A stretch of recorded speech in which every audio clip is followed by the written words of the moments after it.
As our focus for the week shifts to marketing, we're asked what are the most effective ways to promote the tangible and intangible assets of sports facilities. So, in order to appropriately provide an answer to this question, first we have to define some of the critical terms. First of all, an asset is a useful or valuable thing, person, or a quality. And then our question itself acknowledges this idea of tangible physical things and intangible non physical things. So, based upon living in a time which is heavily dependent on technology, I took the approach of online promotion.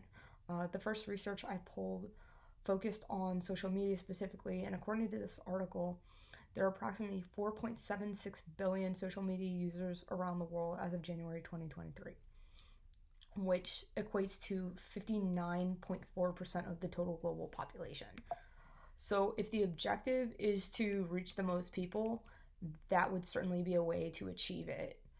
Um, in the past 12 months, 137 million new users have joined since this time last year, and collectively, the world spends almost 12 billion hours using social media platforms like Instagram, Twitter, Facebook, TikTok, and others every single day.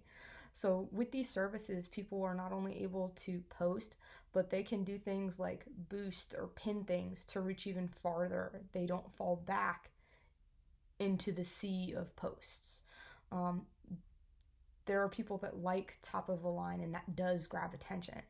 So after coming across that article, it seemed at every turn I was reading more and more about the use of social media.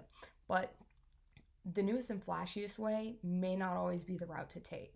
Over the last several weeks, we looked at this idea of technology within sports facilities, and it would be fair to say, yes, there are definitely advantages to technology, but you also have to consider the tried and true methods.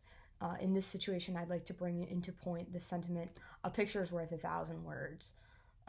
We see photos in online albums all the time, but before those online albums, we were associating photos with print in terms of newsletters, articles, and things of that nature.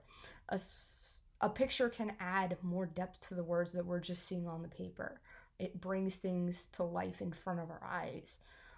In school, we're taught about auditory, visual, and kinesthetic learning, and each of those things means something different specific to learning, but they may also be relevant to our absorption of information as people when things are presented to us on a day-to-day basis.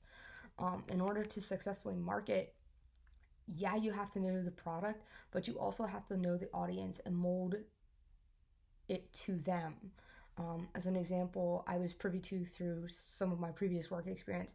In Frederick County, there are only a small handful of schools that have their own indoor pool, yet all of the county offers swimming and diving as winter sport. So people are sharing the same space for practices and for competitions. Outside of that, I was working on Fort Detrick previously, where there's a main fitness facility which houses an indoor pool. So in that case, one individual directly approached another with a proposition: hey, I have an indoor pool that's not being used. Maybe we can work something out. In that case, we play into what it is people are looking for.